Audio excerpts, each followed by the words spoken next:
7+ to look at, and they all impact what we see differently. So I will always retest because I want to look at them deeper. And so I'm going to tell you what they are, and I'm not telling you the definition, but I'm describing what it is. So these are not formal definitions, it's just my thoughts on paper. Visual discrimination. Think about having a dinner party. You want all your table settings to match. Can you go in a drawer and pick out 4 forks that look exactly the same from all the different patterns you have in your drawer? That's visual discrimination. So how would visual discrimination apply to classwork?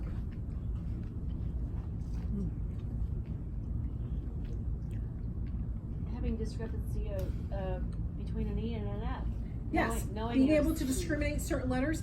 How about when they're looking up definitions in a book? You know, you've got the word in bold and the rest of the narrative after it, so maybe finding things in the book and they discriminate where that is. So yes, that would be visual discrimination. Very good. Telling the difference between a 5 and an S, a 3 and a B, right? Those are all very real things. Figure ground. I expect some people may laugh here, especially since we're working with elementary kids, but this is being able to find things in clutter. So think about where's Waldo.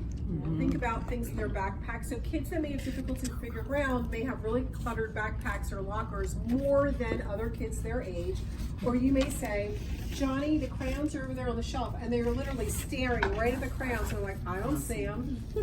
At home we call that a bad looker, right?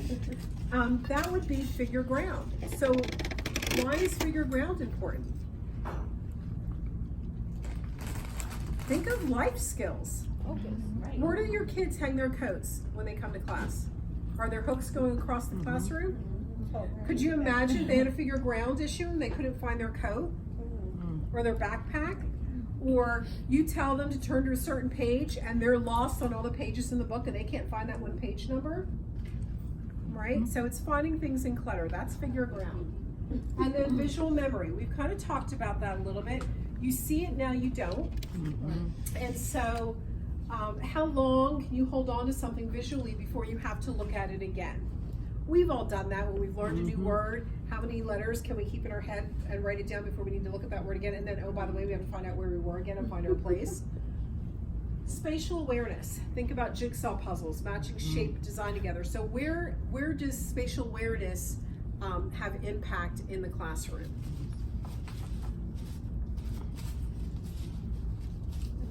How about writing? How about getting your big line next to your little curve to make a B or a D? Knowing where they fit together, that's spatial awareness. Where do the parts go? Notebook paper skills. Oh my gosh, the holes are on the left. And if you're left-handed, that's just the wrong place. I'm just telling you. Okay. Right. But right-handed world. And no, left-handed is not a disability. Yes, I am left-handed. Me too. Yes. I had somebody during one of these presentations, there's an activity we do and I have them like do this work where they have to go back and forth and she goes, do you give more time for lefties? I'm like, we're not disabled. We're left-handed. But thank you. What's the combination? I'm like, gee. She had that in her 504. I like to see all you guys drive a stick shift with your left hand. I have to drive it with my right. Okay, I'll stop. Yeah. Okay, visual closure. This is when they see a part of a shape and without it being completed, do they know what it is? So think about copying letters from the board as the teacher is writing. Can they predict what that will be so they can continue to keep up with notes? Okay. And then form constancy. This is when you may see a form that's either flipped and reversed, or it could be turned on its axis, bigger or smaller, but it's in the same form. So is a square the same form as a diamond? Yes or no? Everyone say yes. Please say yes. Is a square the same form as a diamond? Same form. It is. That's right. Really? Think of ball and stick I had to letters. use my visual memory. Sweetie, you were using form constancy. Oh yeah, that too. That too. I use all the skills.